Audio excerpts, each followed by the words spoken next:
Ghanaians believe that their transformation will not occur on the back of parties, but on the back of leadership. It's a question of leadership.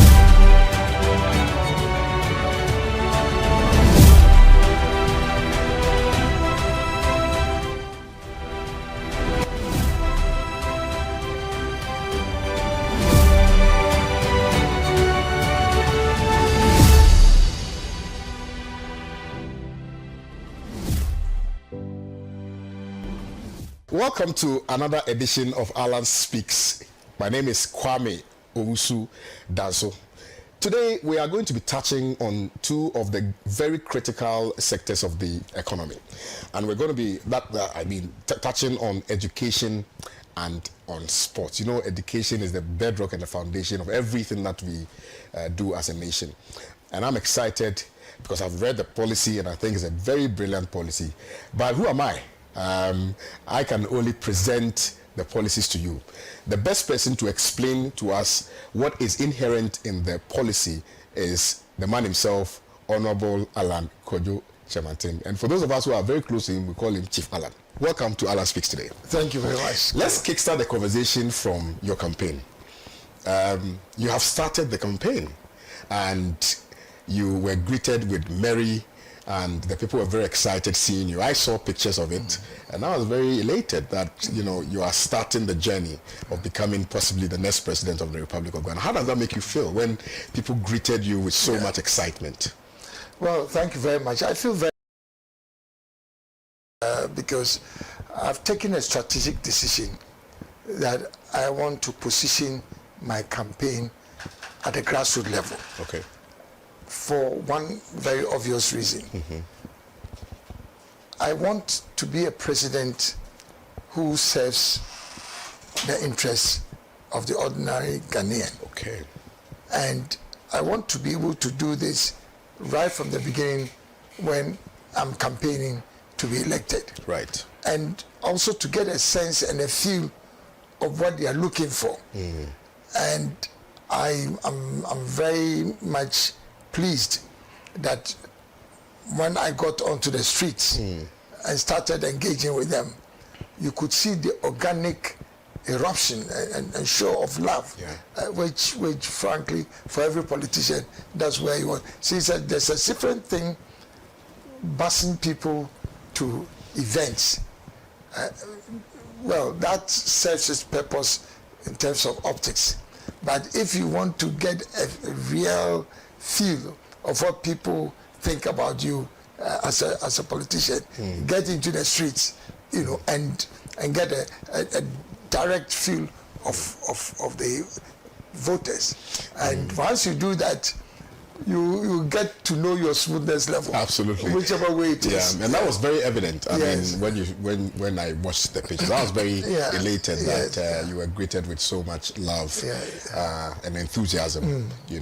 But today, the job is very simple. We are going to be looking at education. Education is very, very, very important. It defines who we are. It defines what kind of country we intend to build. Now, before you take us through your policy in respect of education, what is your general perception, or how do you see our educational sector or system right now, currently in this country? I think in the past, when I talk about in the past, post-colonial period, right up to the early 70s, my sense is that we had a very robust educational system. And when you talk about an educational system, it's the infrastructure, it's the curriculum, it's the teachers. All those are different aspects of it. And of course, the financing of education. You get a sense that we've come so far, but now you could see that there's a significant decline in all these areas that I'm talking about, in terms of infrastructure, in terms of curriculum, in terms of the funding of education, and in terms of teachers and how we position them within the whole context of the educational development agenda of our country. So, whilst I would say that there's been some modest progress, the kind of transformation that we require has not yet occurred. Okay. Because we now need to develop the kind of skills that will make the young people of this country employable. The reason why we still have so many people unemployed, particularly the young people of Ghana, is because there is a disconnect between our educational programs, particularly the curriculum, and then the needs and demands of society. Right. And unless we tackle it from that point of view, I'm afraid that we'll have to still deal with this very serious problem of unemployment. I agree with you. My father always said that, you know, he was a Science 7 leaver. Okay. But he spoke very impeccable English. Absolutely, and yes. could speak Latin. You Yeah, know. this is Yes. You know, so of course it's telling of the investments that were made in education back in the day. Yes, yeah. Now let's look at the Fourth Republic. I've seen different governments and I've seen their contributions to education, and it is not lost on me the arguments that we've had relative to quality versus quantity. It has come up several times. Indeed, under President Kufuor, recall that there were conversations about even changing the years, Yes. where we formed the Anamwa Committee, you know, to have those conversations, whether we should do 3 years, whether we should do 4 years. And I believe all that was so that we could have quality instead of quantity, and to churn out students who were employable and who understood, you know, education properly, so to speak. So let's judge education from the perspective of this current, because I believe that putting together the policy, you had to take a cursory look at all of the educational systems that we've had, you know, in the Fourth Republican dispensation, which informed ultimately the decision to put your document together. How do you see this government's performance in relation to education? What has become the government's not forte necessarily, but the heralding or trumpeting story is the free senior high school. Yes, yeah. How do you see that?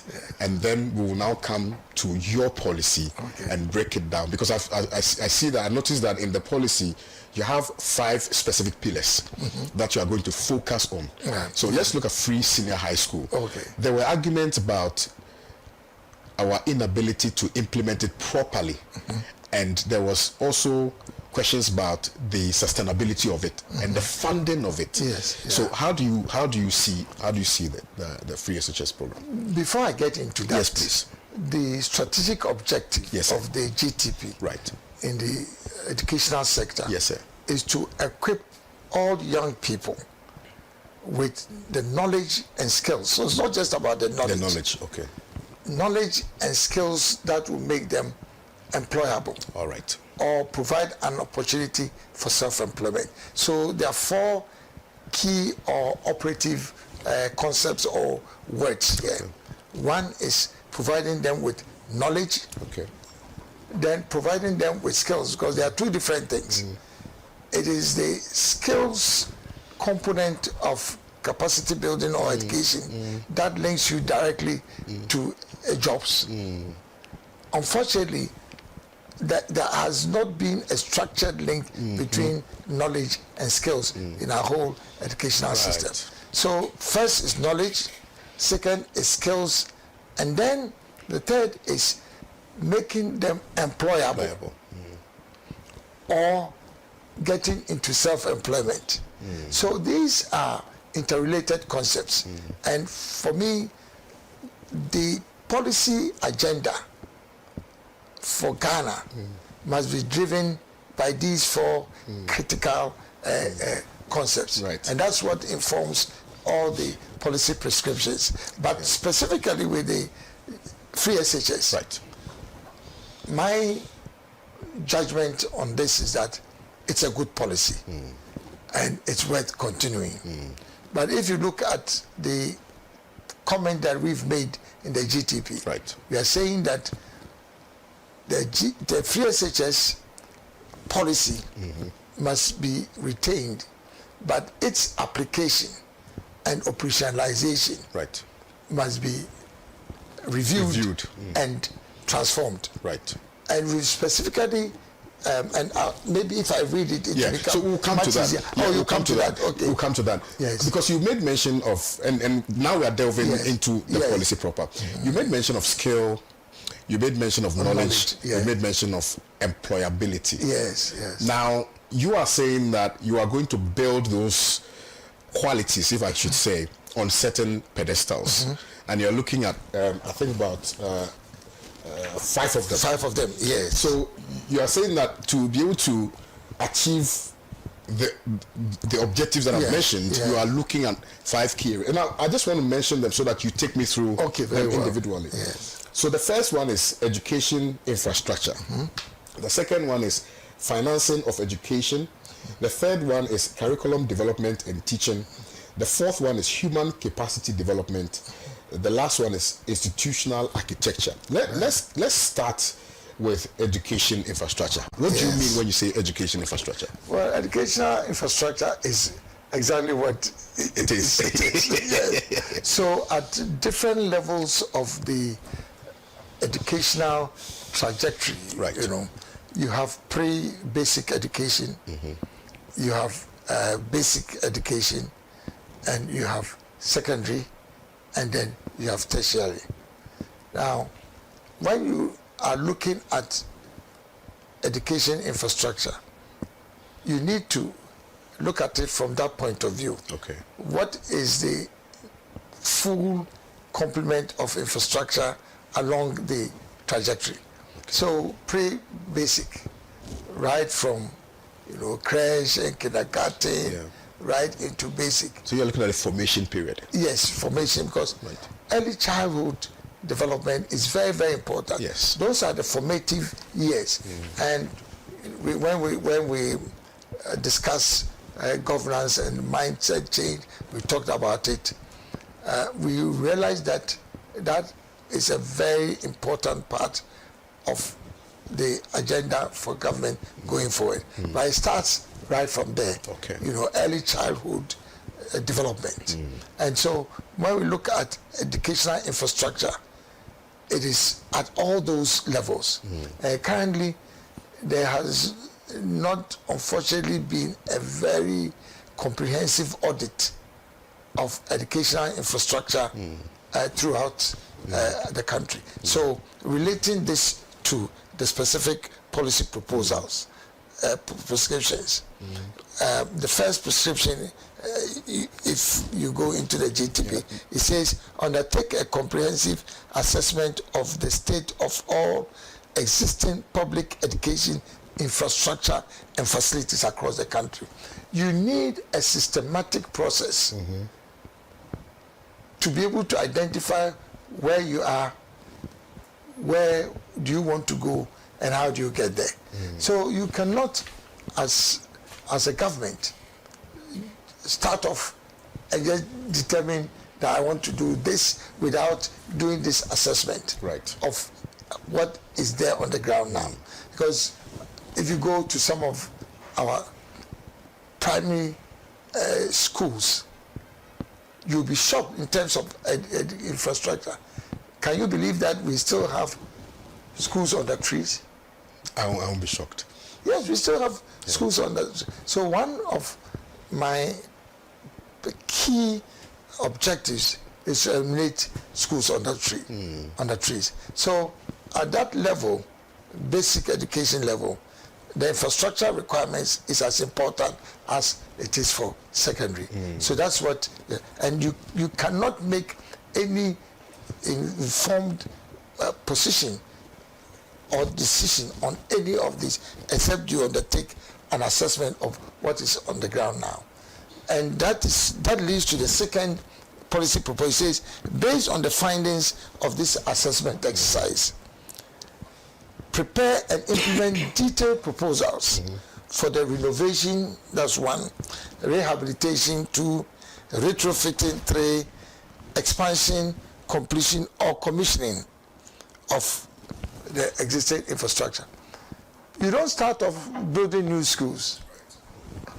You have to know what is currently on the ground, and that is why these are very important. Right. Yes. Now you also want to. Okay, so let's, because the STEM is a different area. Let's stay on the infrastructure a little bit more. You do know that under the NDC, I think they started what they called e-blocks.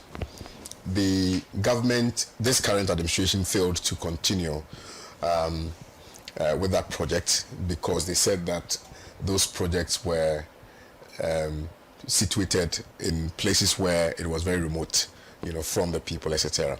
And so they failed to continue that particular e-blocks project. Do you think that when you are given the opportunity, you will continue that? But stay with me for a while. Let me just go for this quick break. I'll return shortly. This is still Alan Speaks with me, Kwame Owusu Danso.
You're still watching Alan Speaks with me, Kwame Owusu Danso. So before the break, I asked Chief Alan to give us his view on the e-blocks and the fact that government failed to continue those projects, and gave, well, in my estimation, a very logical reason for failing to continue with those projects. So Chief Alan will respond to that, and then we'll look at the other areas in respect of the education policy in the Great Transformational Plan. Chief, so the e-blocks. The concept of e-blocks, I think, is essentially a good one. Yes, sir. The implementation of the concept was problematic. Okay. Now, when you talk about e-blocks, the way it was conceived when it was introduced, essentially these were supposed to be community day schools. Yes. This is something that the GTP also proposes will be appropriate for our educational system. Right. However, the difference between what the GTP is proposing and what the NDC proposed and went ahead to implement or construct is the fact that under the GTP, the community day schools must be within reasonable distance of where the possible young people that would attend the schools where they live. Because if you go to Germany, for example, one of the most powerful components of the German education structure is that nobody has to travel more than a certain distance to go to school. So everybody has that opportunity to go to a community school very close to where they live. And just the way it has been structured. But in the case of the e-blocks, regrettably, although the concept was a good one, because basically it's the same community schools, these community schools were built far away from the town centers. And I still find it difficult to understand what the objective was. And in this particular case, they had to provide buses and other forms of transportation for the students to get to the day schools. What I heard was that it was envisaged that each town or community would actually then grow to meet the location. Yeah. But that I don't think it's sound policy. That's a system that was adopted by Rwanda. So most of their universities are in the outskirts of town, because they thought that development has to be decentralized. Okay. And so by building schools in those communities, the idea is that those communities will begin to grow. Because people will now build hostels, people will now build shops and things like that. So that was the idea. But then that's interesting, because it's the same concept. Yes. My challenge Maybe the is implementation of it. My challenge is, why would you locate it so far away from the community? Right. You know, in Rwanda, my understanding from what you are saying is that these are community schools. Yeah. But the distance, that's what I'm trying to understand. I understand. What would drive such a policy, where you put a school so far away from the community itself? Right. Let's proceed. Let's look at STEM. I think recently it has become the biggest educational system. STEM. You want to expand STEM school infrastructure as well as technical and vocational training infrastructure? I think the matter speaks for itself. Right. I mean, STEM, TVET, that is what developing countries need to be able to feed human capital into the national development structure. And in this particular case, if you look at the infrastructure for TVET and for STEM schools, that without the infrastructure, you can't have delivery in those sectors. So in as much as we're looking at STEM education, it starts with infrastructure for STEM education. Do you intend to partner with some private individuals? Because I do know that there's a musician called Fuse ODG who has recently outdoed, his school, launched his school, obviously, which has to do with STEM and things like that. So do you intend to partner with those people to make sure that? Very much so. The innovation or the nuance that we are, as the movement for change, we are introducing into STEM education, is to get the private sector to invest in the STEM educational infrastructure, because once they do it, it will feed back into industry. I mean, you can imagine if the private sector is financing STEM education, then they would be done in a way that we will have quality infrastructure, and then also the curriculum will be more robust and feed into the needs of industry, so, which is different from what the current government is doing, where government is now literally borrowing to construct STEM schools, and then after that they now have to try and link up the students with industry. Right. I think it's a contentious way. Right. Get a private sector to get involved in this, and then they would directly link their own industry needs to the construction of these. Does that take the burden away from government in relation to financing? Because financing this is also very important. I do know that we have GETFund. I do know that we have the Scholarship Secretariat. What do you intend to do with those two? And if there are any other sources that you're going to generate money from to be able to fund this, let us know. You're very well. So the business model of getting the private sector to construct these STEM schools then releases the burden on government from financing the construction of the infrastructure. Right. Now, of course, there's GETFund, and GETFund would always be, in my view, an important source of funding for educational infrastructure.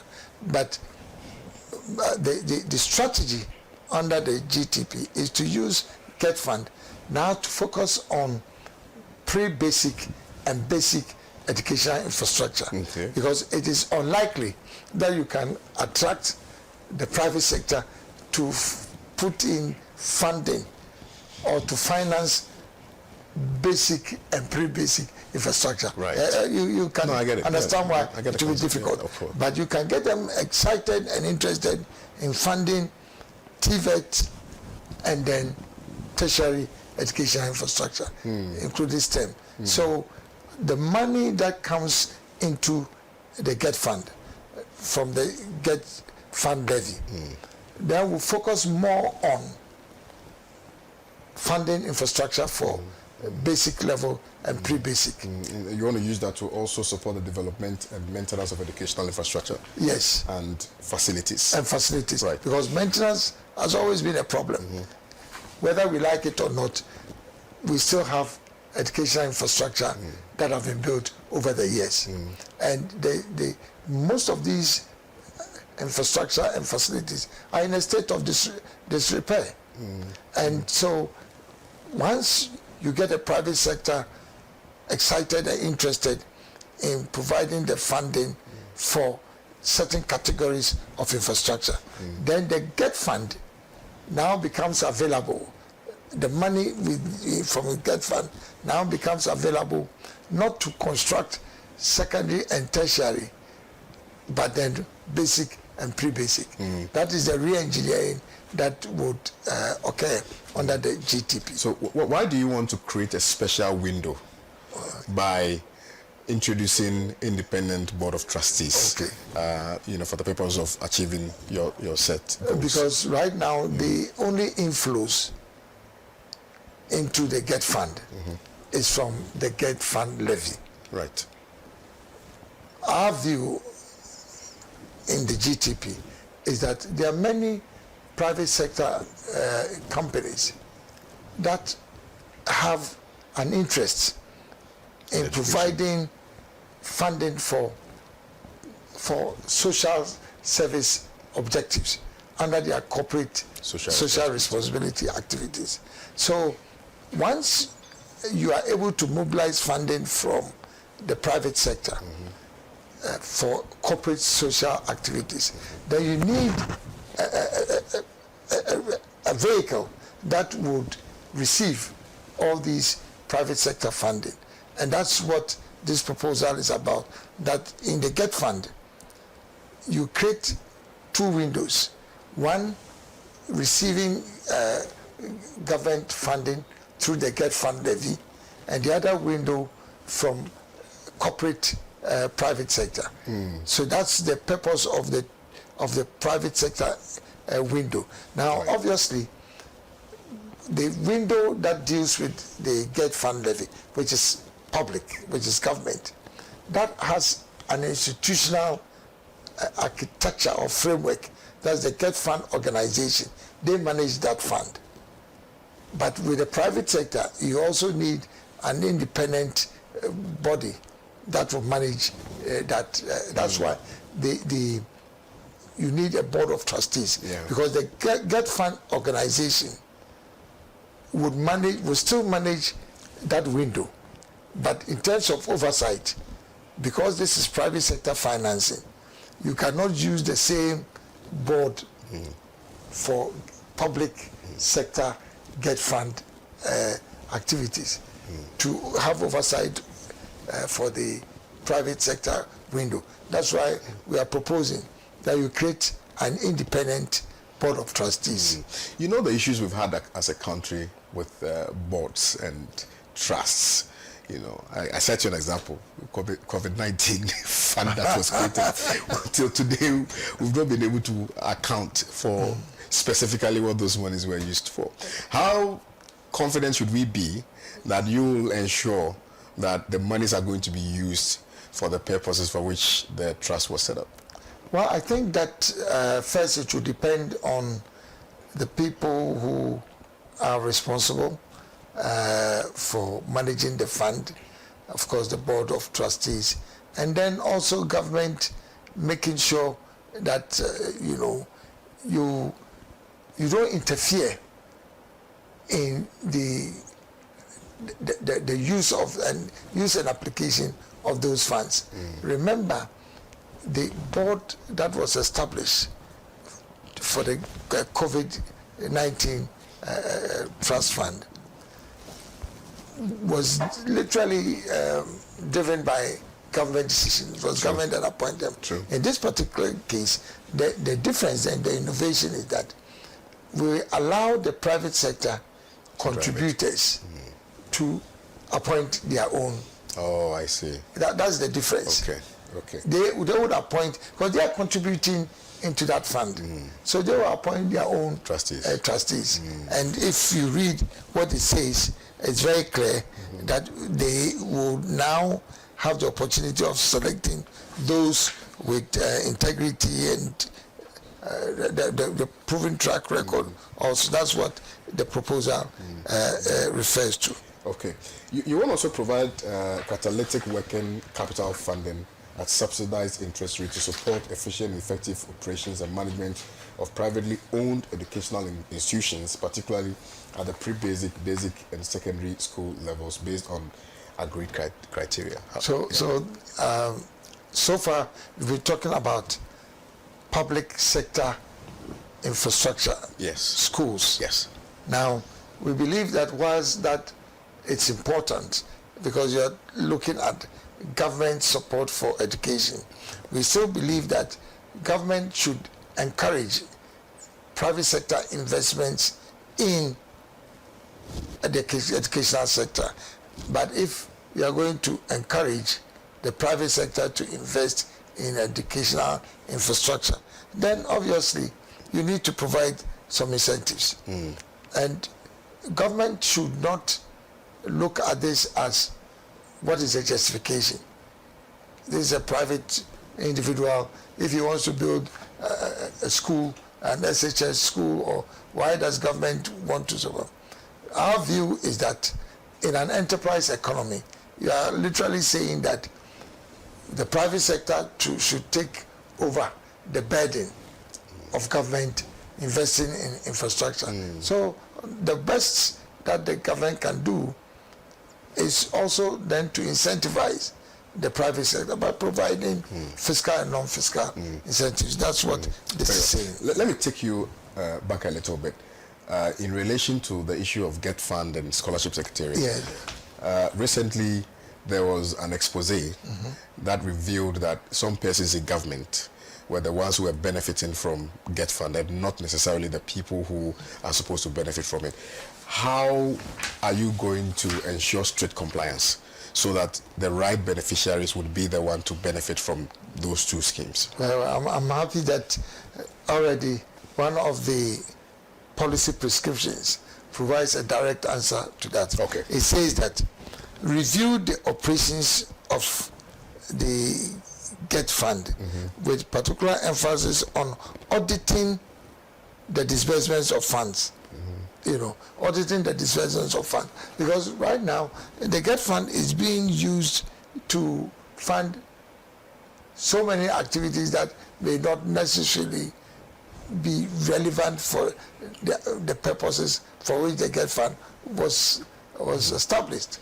And so it is only the audit of the operations of GETFund that will identify the loopholes and the leakages in the application of the fund. Once we get an assessment of that, then it will be easy for us to plug the loopholes. That's the way I would look at it. Also, there's this issue about card-bearing members of political parties only getting access to the funds. I set you an example. There's a friend of mine who is in the NDC, and he complained bitterly about how she has applied and has been refused consistently.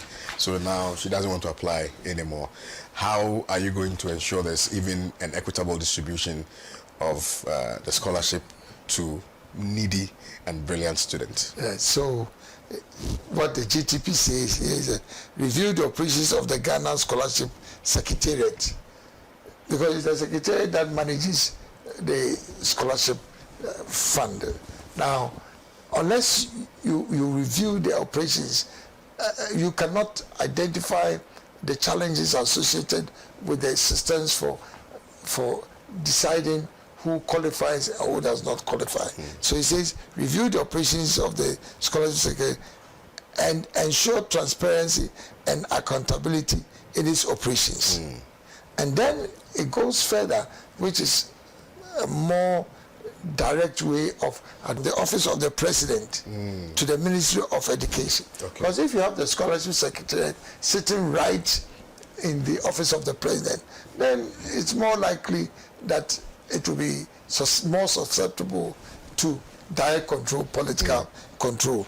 But once it gets into the civil service, one would expect that the political influence will be much less. And it says, and ensure that the activities are aligned to the strategic human resource requirements for national development, and not to support party objectives.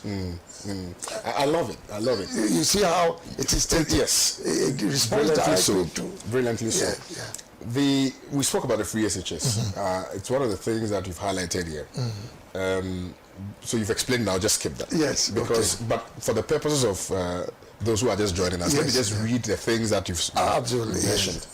You said, conduct a comprehensive review of the free senior high school program with a view to improving its operationalization, particularly in respect of 1, financial sustainability, 2, infrastructural requirements, 3, curriculum development, 4, capacity building for teachers and non-teaching staff, 5, transitioning free SHS graduates to tertiary education and the world of work. I like the fourth point. Yes. Capacity building for teachers and non-teaching staff. Can you expand on that a little bit? Because right now the focus is on enrollment. Right. Everybody is looking at how the free SHS would facilitate and ensure greater enrollment. While that is important, are we not looking at the requirements of teachers? How do we deal with the level of teaching and curriculum development associated with the free SHS? So there's a disconnect between the objective of increasing enrollment and also developing the right type of curriculum and also identifying the capacity building for teachers. Because eventually, it is not just the numbers that government should be interested in. Government must also be interested in the quality that is emerging from this whole free SHS. And the quality would always depend on the teaching staff and then the curriculum. So there are 3 pillars that should be important. First is the enrollment, which is very easy because once you are paying school fees or once it is free, then it's a no-brainer. You get the enrollment. But the more difficult one is making sure that you have the right curriculum and then you have the right teaching staff. Let's go to service delivery, curriculum development, and teaching. Yes. Expand on that. So basically, we're looking at instituting a compulsory certificated program for apprenticeship and internship for all senior high school and TVET graduates. Keldy. Yes, sir. Now, we're all screaming about the challenge of unemployment amongst the youth. True. What this proposal is alluding to is that every graduate from second cycle institutions will now, after graduating, have to go through a compulsory program of apprenticeship or internship. It's the same thing. It's 2 sides of the same coin. Either apprenticeship or internship. Now, the value of this compulsory 1-year program is that it opens the young people to the world of work even before they continue their education. When you go to the United States, the evidence is there. Microsoft, which was started by Bill Gates, Mark Zuckerberg, Facebook, all these were young people who started their businesses whilst in school. And the only reason why they were able to start these businesses in school at such an early age was because of the fact that they were opened to the world of work before they got into university. So in the case of Microsoft, I'm sure you are aware that he actually dropped out of school. Yes. Meaning that he was exposed to the world of work, to business, before he got into university. Because if you are not exposed to business and the world of work, it is unlikely that right from the day you enter university, then all of a sudden you become a business-minded person. Yeah, it is that gap, which we are seeking to fill in Ghana. Yeah. And before each young person gets into university, under the GTP, they would already have been exposed. Wow, that is the brilliant. value of this. That's actually very interesting, and I love that. You also are saying that you conduct a comprehensive review of curriculum from basic through to senior high school with a view to reorienting it to critical thinking. I think you've actually sort of explained it. Yes. And mindset development. Mindset development is actually very important. It's very important. Very the difference between what the GTP is proposing and what we currently have is that the curriculum, the foundation of the current curriculum that we have in our schools is all based on chew and pour, forget and forget. But this is talking about the foundation for curriculum being critical thinking. And that's why in the United States in particular, or in other jurisdictions, you can have somebody who has studied music suddenly branch into medicine. Yep. At the tertiary level. And it's all because the curriculum opens up your mind. The curriculum is founded on the basis of critical thinking. And that is what allows you the flexibility to be able to move into any discipline. But if you are only chewing and pouring to pour to forget. and to pass and forget, Bakola.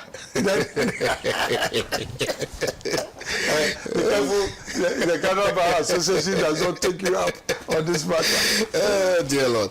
But the difference that the GTP will bring is this whole concept of critical thinking. Being infused into curriculum development. Wow. Conditions of service for teachers. It's been one of the most topical issues lately. Teachers are always complaining about their conditions of service. What would you do to improve that for them? Well, first, it's about the actual compensation. If people do not believe that they will be adequately compensated once they go into the teaching field, then they will not choose that as an option. They would rather want to go and work in a bank or in other areas where they believe that they will get a more attractive compensation. So it is absolutely important that we look at compensation for teachers. That's one aspect of it. The other one is the working environment. Yes, you may, as a teacher, be adequately compensated in terms of your salary, wages, but the environment, the teaching environment, is also very important. The access to learning material or teaching material, access to other facilities that would make teachers themselves build their capacity as they teach, exposing them to new learning techniques. All those things would create a more positive environment for the best minds to go into teaching. In the olden days, the litmus test, or the reason why our educational system was so strong, was because of the quality of teachers. Because of the quality of teachers. And because of the quality of teachers, because people went into teaching not as the least option available to them. They really wanted to do. But they really wanted. It's like the police service back in the day. Yes. Like the military back in the day. Yes.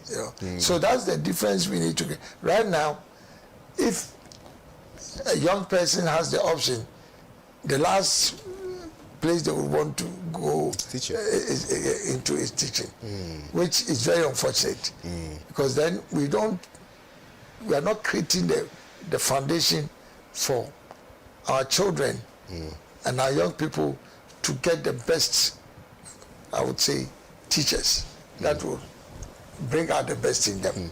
We are still speaking to Chief Alan, Honorable Alan Kojo Chemanten, and we are looking at education and sports development in the Great Transformational Plan.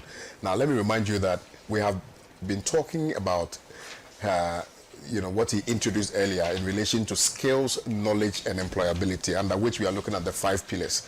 So now we are going to be looking at another pillar, which I find very, very, very interesting: human capacity and development. Not just interesting, but extremely important: human capacity and development. Let me just take this quick break. When I return, we will discuss human capacity development. Stay with us.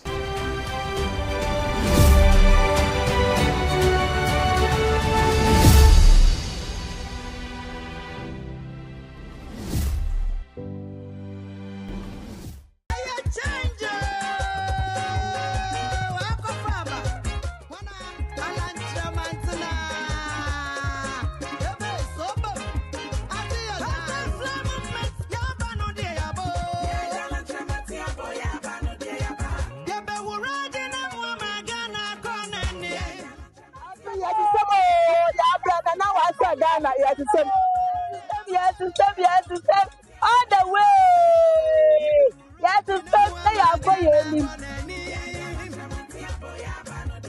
Movement for change, for change, for change. Gonna rise again. Together we win, we win, we win. Gonna rise again. Movement for change. Imagine Tranka and the scientific should be somewhere. We should change him. Like I was saying, society will be for organization to go back to me. I am out for now. Him for you, yes, system. I don't imagine him. Yes, you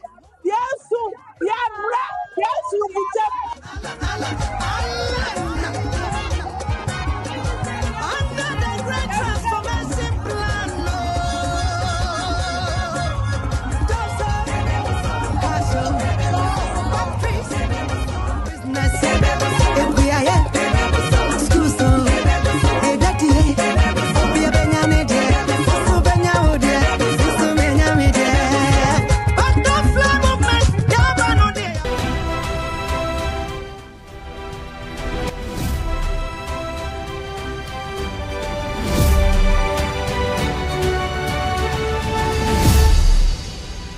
Welcome back. We are still talking to Chief Alan on Alan Speaks. Now, before the break, I was talking to you about the fact that we are talking about education and sports under the Great Transformational Plan. We are looking at skills, knowledge, employability, under which we have discussed some other pillars. Now, though, we are going to be looking at human capacity development. And I told you that it's a very important aspect of the policy that ought to be explained properly to the Ghanaian people.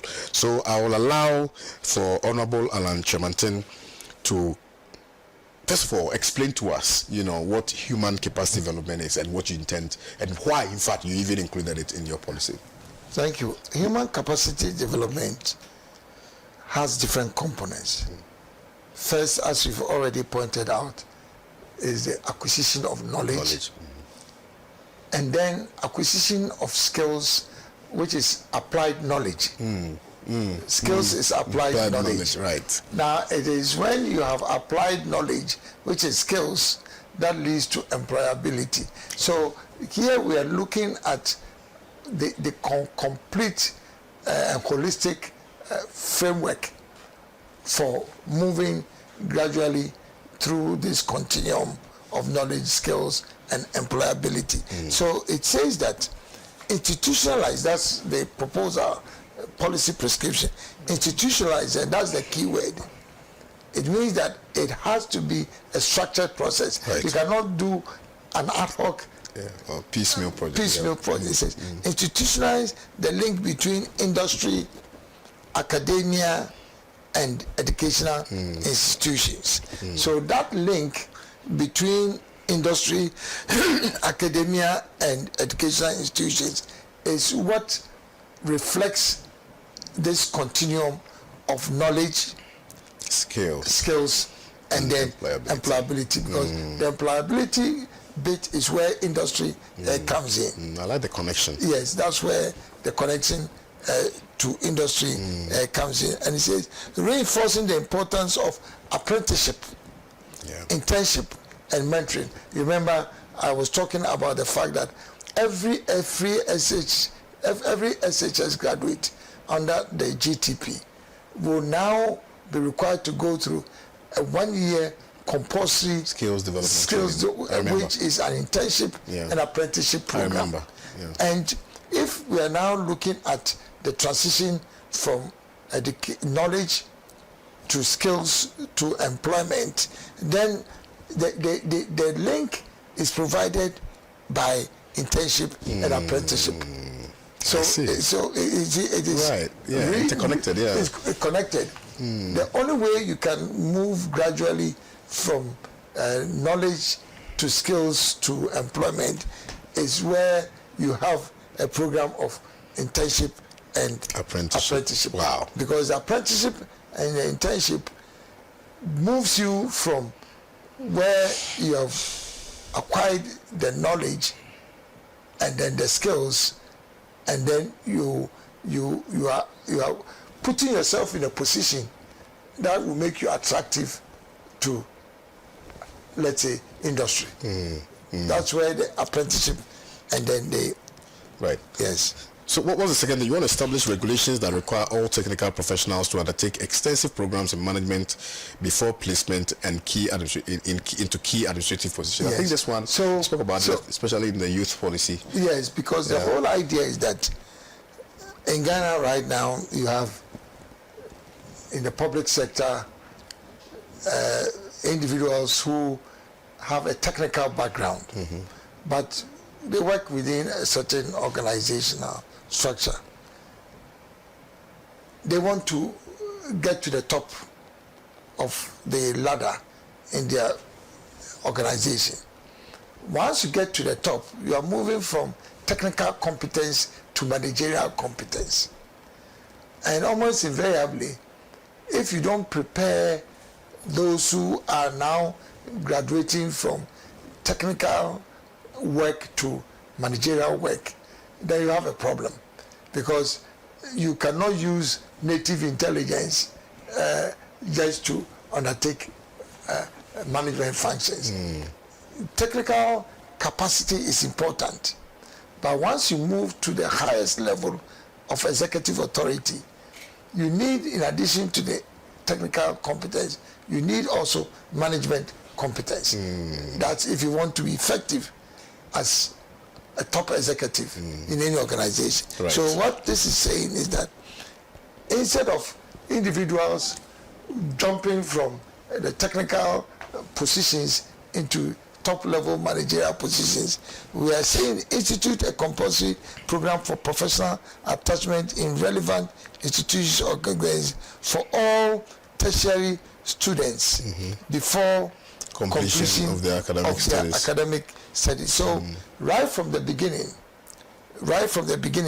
you are encouraging that all tertiary institutions students, before completion of their academic studies, that would have this professional attachment. So once you start getting the professional attachment in relevant institutions, it means that you enter into the world of work, and gradually you are not just using your technical competence, but then because of the professional attachment, you actually also until you get to the top. Wow, yes. Interesting. So there's also the idea of establishing regulations that provide all technical professionals to undertake extensive programs in management before placement into key administrative positions. I think it's the same concept. Right. Develop a special initiative to build human resource capacity, specifically to take advantage of global opportunities for employment under a new Ghana Skills Export program. You sort of explained this last time. Talking about the you explained this in order to avoid brain drain. Yes. And vice versa, that you will rather invest so that you send some of the professionals out to generate revenue for the country. I think you explained that, but maybe rehash it. Yeah. So what this is proposing is that under an Allen presidency and under the 3 million jobs within 1.5 years, you're going to have a very extensive complement of well-trained, skilled young people who then will serve Ghana, but then would also have the opportunity now to travel abroad and work outside, but under a structured program. Because the whole idea is that you are giving them an opportunity to even improve on their professional exposure. And when they return, they bring that kind of exposure back to support your. There are many countries all over the world that are looking for such skilled personnel to work in their countries.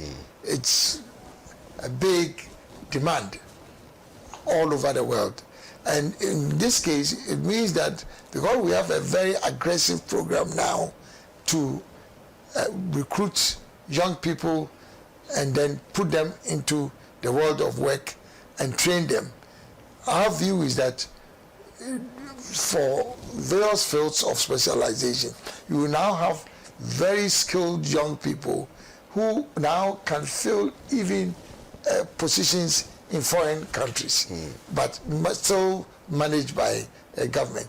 Because if you don't manage it, then they live on their own, and there's no potential for them to come back to support the country. So that's the first component, and that's why it's called Ghana Skills Export Program. And it is almost like you are exporting your service, you know. And once you export it, government will also get some benefit from it under whatever arrangement that is entered into between government that is proposing or supporting the individual to travel. And then when the individual makes money, he comes back and then supports. Is there a special connection to the Volta region? Because I do. The Volta region has a special place in your heart. Previously, you spoke about establishing an aqua culture and for the OT. Okay. OT, well, okay. So OT region. Okay. OT, all right. OT, that stretch. That stretch. Yeah.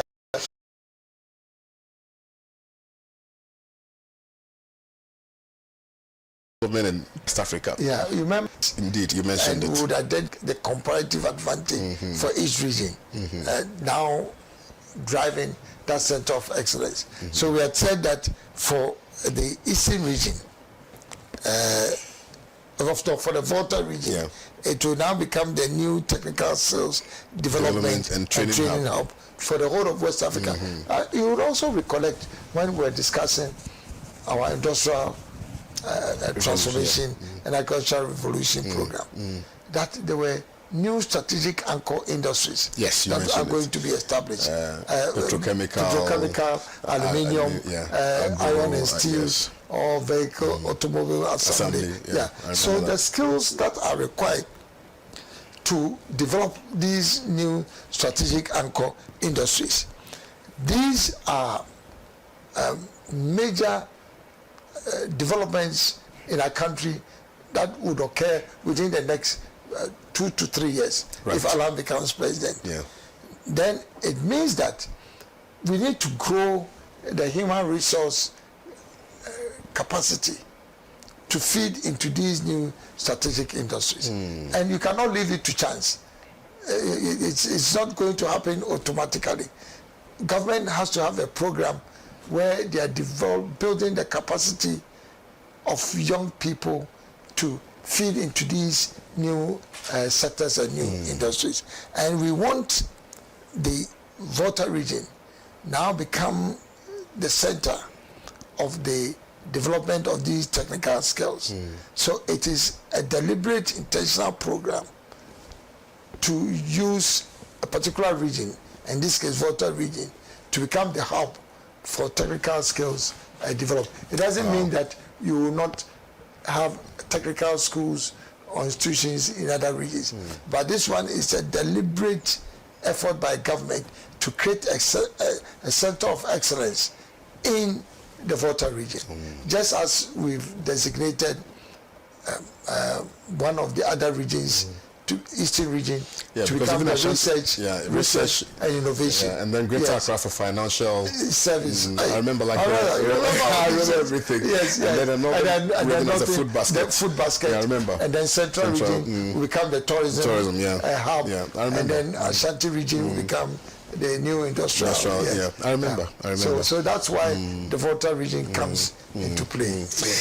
Very well. So let's move from there and look at institutional architecture. Let me remind viewers that we are still looking at education and the plans Honorable Alan Kojo Chemantin has for the good people of Ghana.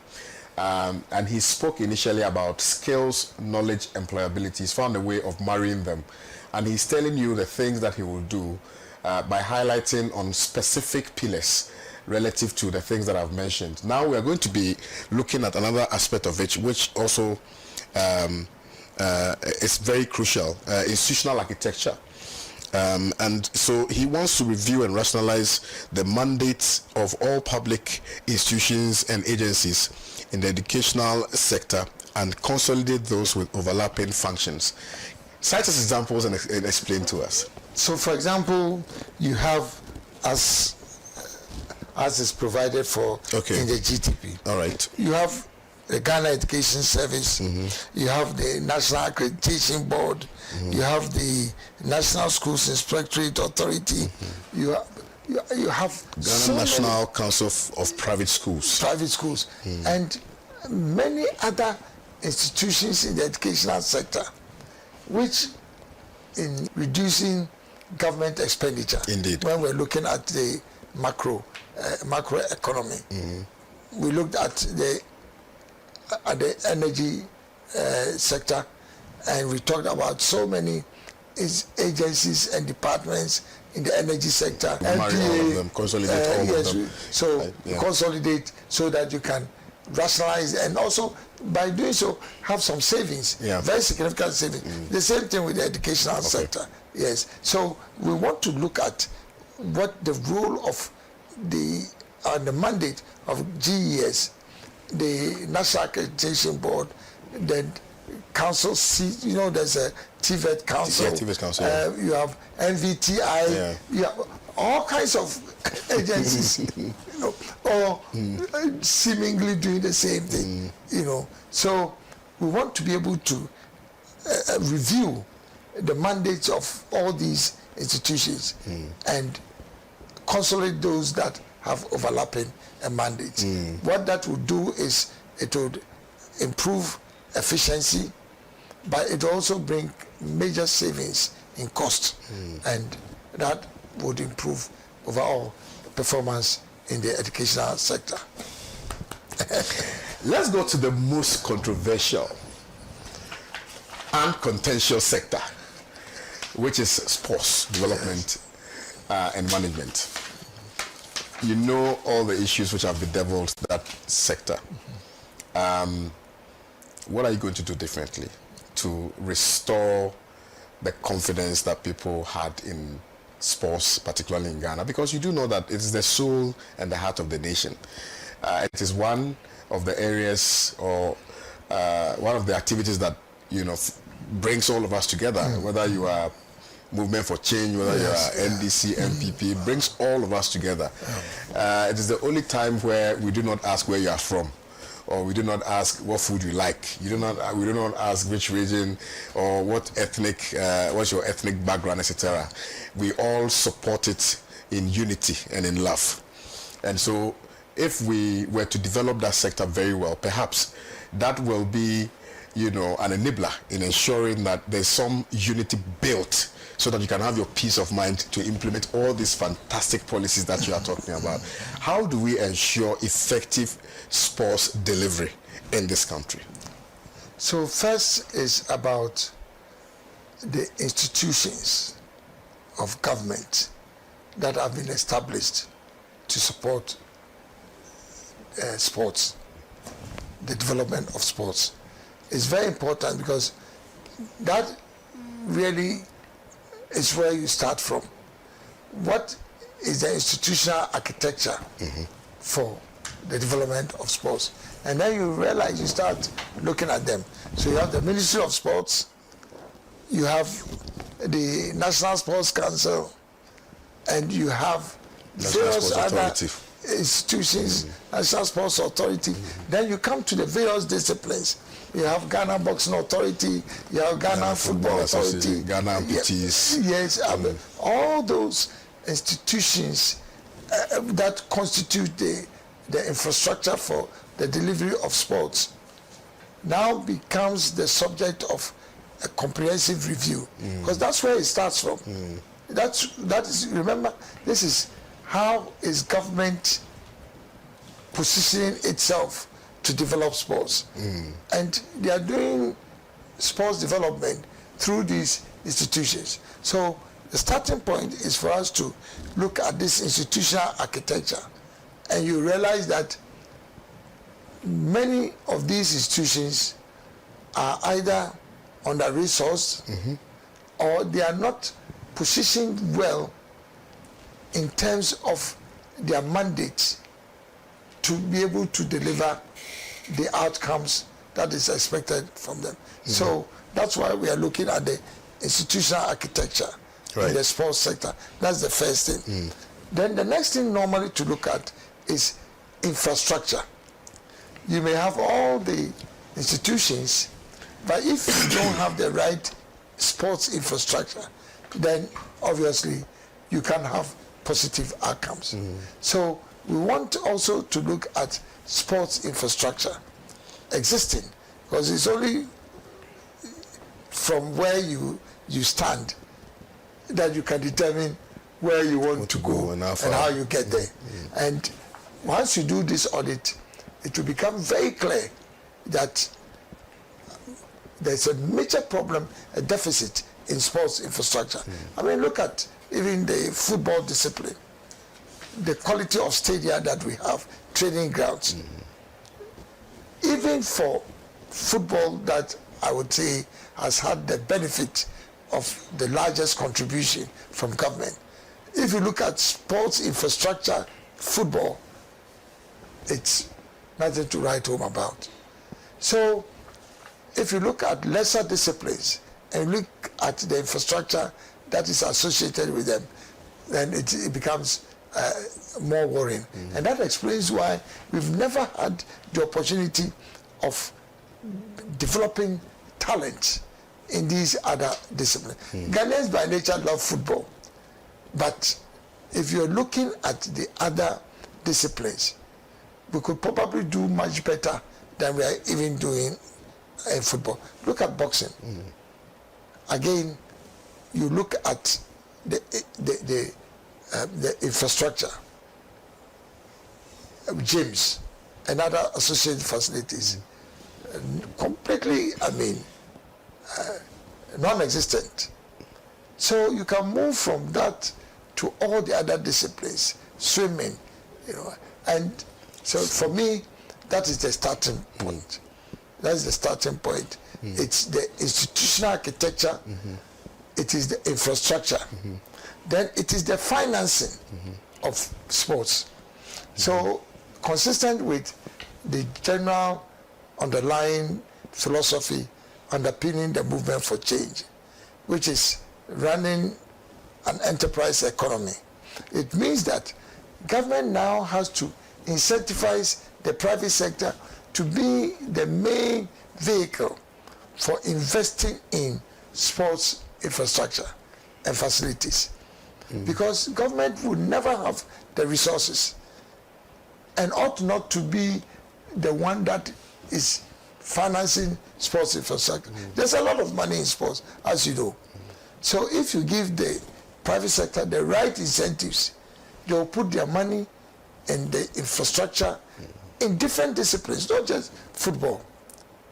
So it's a major, and then obviously the other one is also the development of the disciplines themselves, because it's one thing having let's say, the right pitches for football, for example. If you don't have the right coaching, complement of coaching staff, you can make progress. So, see, these are all different aspects of what would make sports delivery become more efficient and effective. How do we ensure interests, amongst that there's interest among the younger generation? Yes. Because I remember growing up in Asante Mampo, I used to play for a team called Red Lions. In fact, I was the captain at some point. I like that. Which position were you playing? Number 10. Yeah, and sometimes 11. Okay.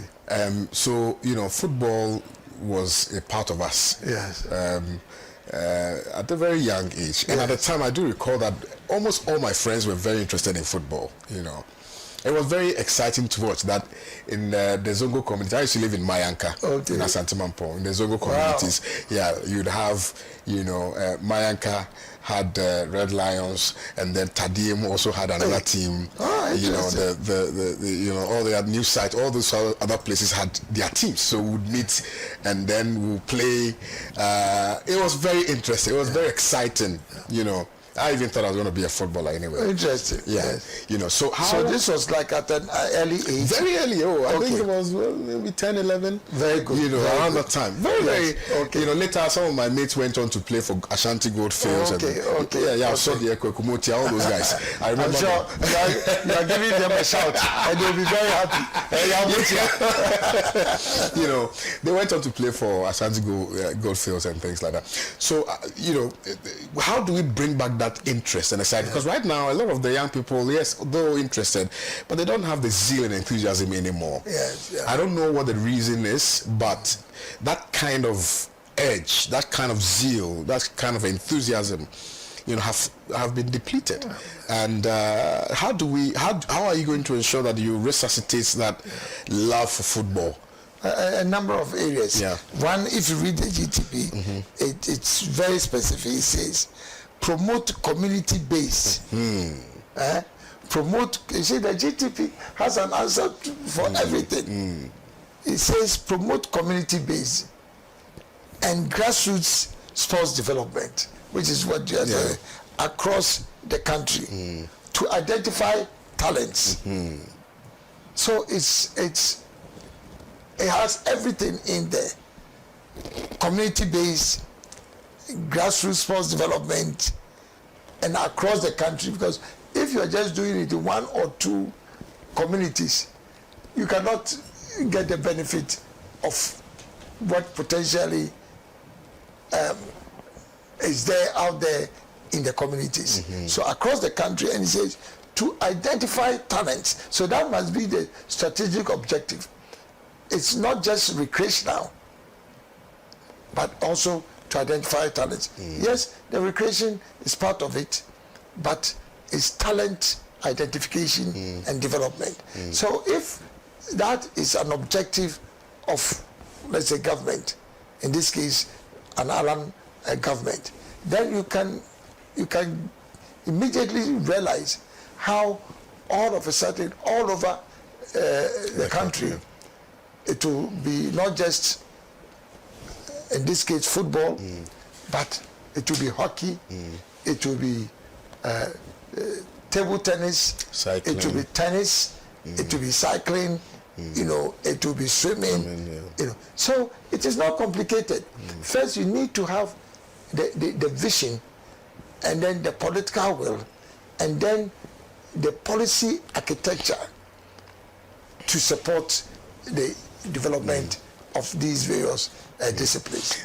There's a certain settled, hopeless expectation that the sports department will ever see growth because of how we handle it. Let's specifically deal with some of the agencies that handle the sports department. The ministry, to begin with. How will you ensure that there is maximum discipline in that ministry to ensure that we get the full benefit of what we pay for as a nation. I'll cite you an example, and I'm sure you have been following the news. It will be revealed to you that the ministry is alleged to have spent some $245 million in this the 13th All-African Games, which was held in Ghana between 4th of March and 23rd of March.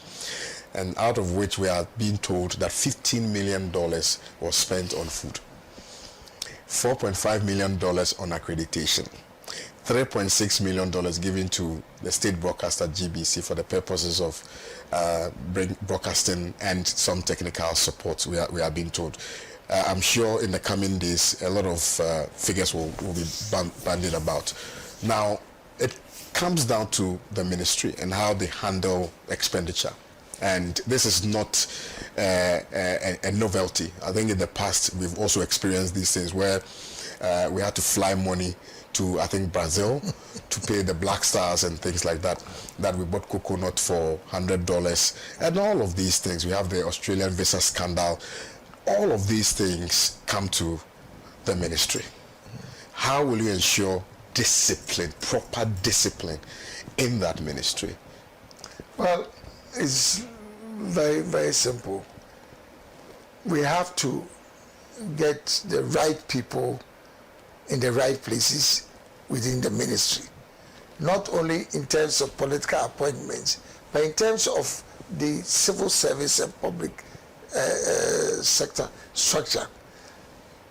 Somehow or the other, people feel that sports development is a particular area where you don't necessarily need the right expertise, and it's just your enthusiasm and love for sports then qualifies you to become an administrator in the sports field or sports sector.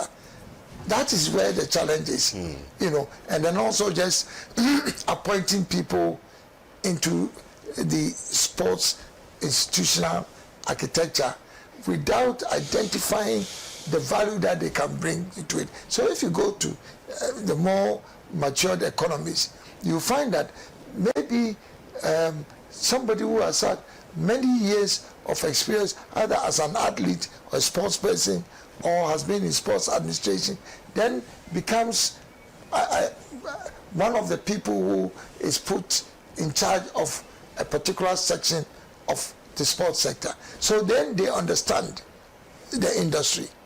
It's not just fueled by enthusiasm, but based on actual exposure and experience. These individuals, they have traveled abroad. If they were sportsmen themselves, it means that they've lived through it. So they have practical experience about it. If we go through our sports institutional setup and structure, you may find that many of these key people who are handling the sports ministry, both now and in the past, have no idea about sports. And that is why you also have this unfortunate incident where people who have been in the various sporting divisions complain that they spend their lifetime in sports, particularly for the benefit of the country. Once they come out of it, that is their end.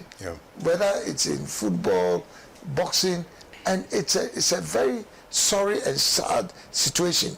Because remember, sports is one of the few areas where you cannot sustain yourself above a certain age. So very early on, you almost like you come into retirement. But then you find that instead of us channeling some of these people into sports management and administration, they are left, and they are left to decay, and many of them actually die out of frustration. There's no recognition. Meanwhile, you have people who have absolutely no exposure to sports, and just because they can run their mouth and they are sports activists. They are the ones who get into the administration and management of sports infrastructure. So that's something we really have to audit. Yeah. I have come to this irrebuttable conclusion, and I'm sure a lot of Ghanaians do share in my conclusion, that it appears that we are overly focused on football.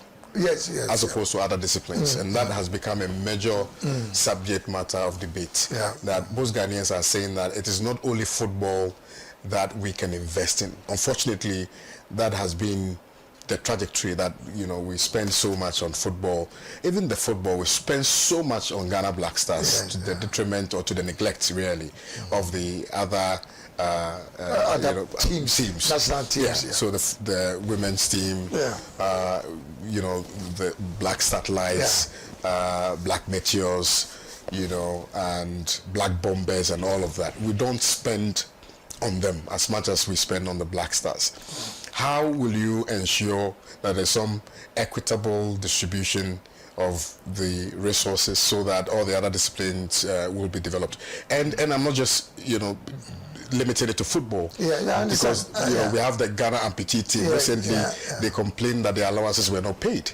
The recent All-African Games again exposed us that we have not made huge investments in cycling, for instance, because the cyclists were complaining that they had to fix their own bicycles when it got spoiled. They were not attended to and things like that. So we have major problems in that in that space. And so please, how will you ensure that there's some settled, maybe hopeful expectation that your government will be able to address some of these matters?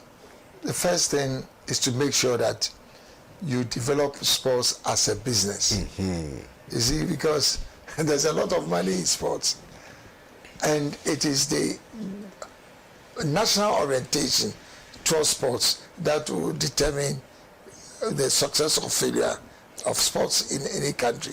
So the GTP, again, in line with our philosophy of establishing an enterprise economy in Ghana, it's about having a private sector orientation to sports discipline. So in Alan presidency, we will treat each sporting discipline as a strategic business unit, as an SBU.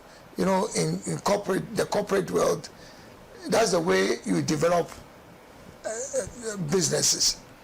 You treat them as strategic business units, as projects. So the moment you have that orientation and you provide that kind of structure, the results will be automatic. And so football becomes as an SBU, a strategic business unit, boxing, an SBU, swimming, basketball, and all these disciplines. The moment you look at them as strategic business units, the outcomes would automatically change. Right now, I don't think that's the approach. So this will be a completely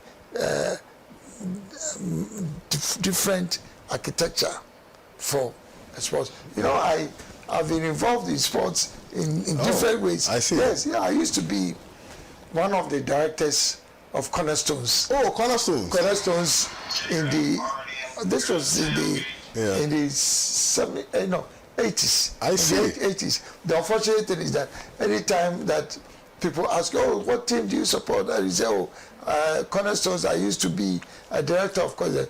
Then they burst out laughing. I said, look, Cornerstones actually was the breeding ground for all the players in Kotoko. Yeah, that's true. And I used to organize cycling events. I see. Oh, yes. I used to. In fact, at the continental level, I introduced for the first time something which has been the most powerful innovation in sports, which unfortunately ran into some difficulties at the international level. I don't know whether you recall the European Super League, you know, there was some controversy around. I started the African Super League. Yes, I created the concept of an African Super League, and developed it to a point where we're almost about to take off. Wow! And then, that was when the concept came up on the radar, and it was extended to European Super League, and there was so much political controversy, and later on CAF then decided now also to because we are this is an open public forum. I don't want to get into the details of this, but just to let you know that you've been involved not just at the local Ghanaian level, but even at the continental level, and this is something that very soon you hear more. Let's come back about. to football again. People are saying that we should decouple GFA, or not necessarily decouple. People are saying that government should take absolute control over footballing activities, and that GFA should not be left to operate as an independent body. And the only reason why sports development has become a problem is because we have left them to it, and there's no oversight responsibility in relation to the activities on government, you know, or government does not have an oversight responsibility on the activities of GFA, etc.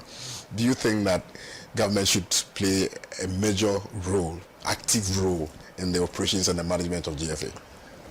Unfortunately, whether we like it or not, football in particular has a global structure and architecture, and it starts from FIFA. Okay. And there are regulations at different levels, very stringent regulations as to how to organize these sporting activities in different countries, in different regions. So unless you decide that you are going to operate outside FIFA, in which case obviously you are entitled to do so, but you have a lot of challenges doing that. So in this particular case, the problem has been that you, technically speaking, the government cannot have that oversight and control that you are talking about for football administration, because the FIFA structure and governance framework will not allow that. And that is why every football association at the country level would be independent. They would be autonomous and independent from government.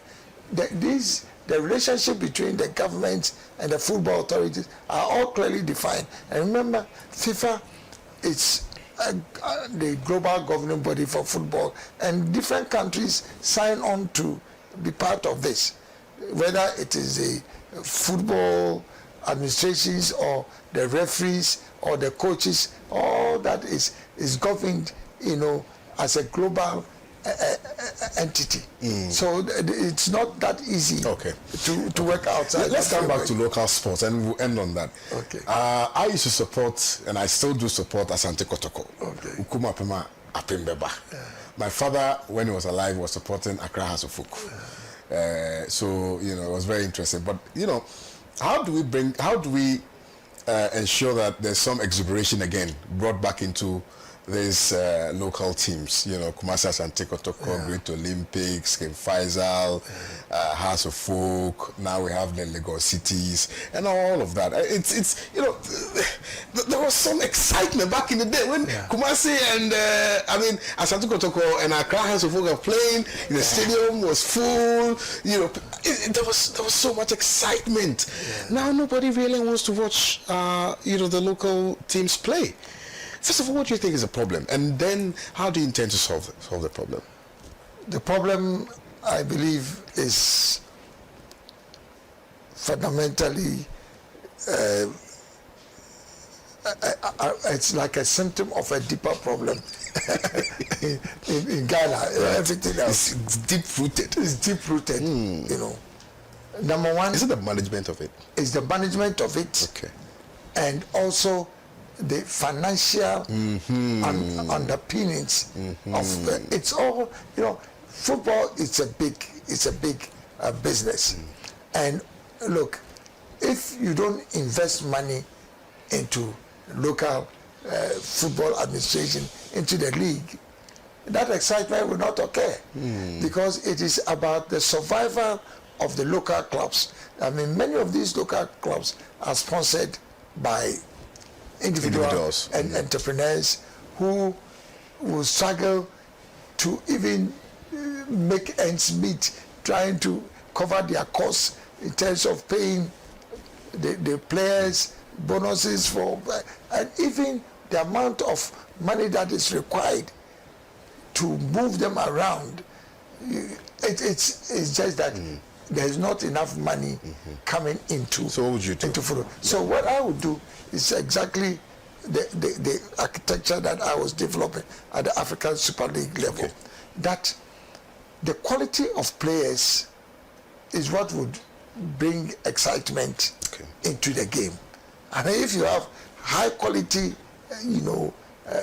players playing in the local leagues, the excitement would come.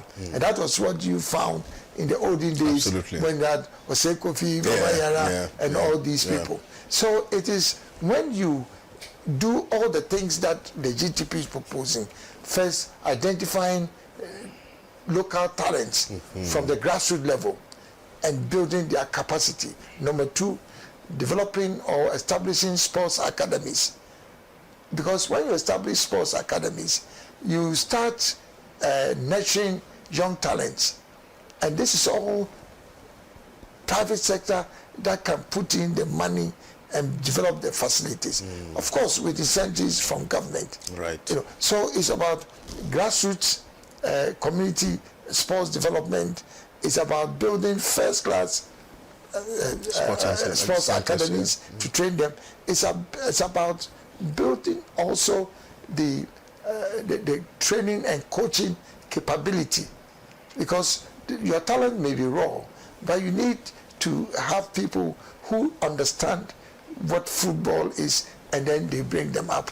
And then you have to go beyond that. You have to go beyond that, because now you also need the infrastructure, the training grounds, the stadia, the pitches. All those things are important, because once you do that, it improves the quality of footballing. Once the quality of footballing improves, people now then want to be there to watch. They'll pay money. I mean, in the early years, there was no Sunday where I would not go to it, because the quality was so high that instead of you going to watch European football or you'd rather watch the local teams. You rather watch the So it's about the quality of the game.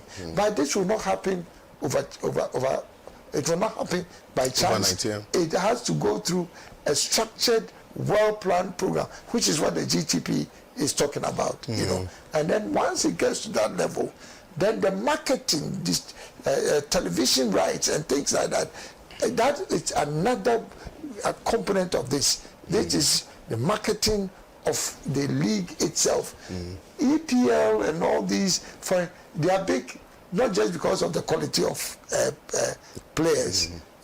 It's about the whole marketing of the league that also drives. Once you do that, you have a situation where you can even get transfers, foreign players coming in, you also sending players out, and then it becomes a big business. Right now, we are looking at sports administration like business as usual. It's like a bureaucratic civil service or public service, arrangement. It doesn't work. But last but not the least, if you go into, let's say, the US, for example, and you look at sports administration linked to education, we have a non-governmental institution called the NCAA. You see, National Collegiate Athletic Association. It's not just for athletics, it's National Collegiate Athletic Association. It is big business, and they run independently of the National Sports Administration.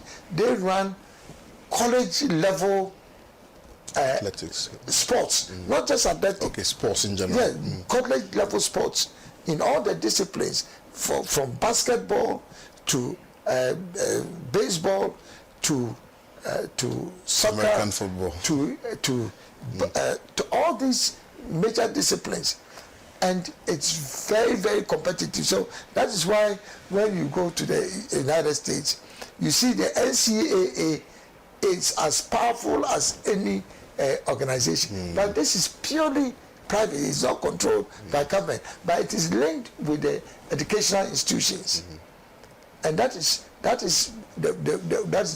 the major reason why you find that sports administration, particularly in all these disciplines, it's not only football, you see all these disciplines, because the NCAA works with the universities, and it is so beautifully done, because you get a scholarship, to go to a particular university. Once you are there, the NCAA who is working with the university to ensure that you go through a certain training and routine also for your classes. I see. Yes, because they mobilize funding to give you the scholarship. Okay. And then once you are there, you are learning, but because you are part of the whole sports educational infrastructure, that you are also guided in terms of the kind of subjects you will do. And then once you finish, that's why, how come once they finish that level of sports education, right, then they can enter into the professionals, right, directly. Absolutely. Yeah. Wow. So it's all. You sure do have the solutions, Yes, and I do hope that the Ghanaian people will give you an opportunity to implement them. Thank you very much. Appreciate this it. is all time will allow us on Alan Speaks today. Thank you. Let me say a big thank you to you for finding the time today to watch Alan Speaks. My name is Kwame Owusu, so I'll see you again next time. Take care. Bye bye.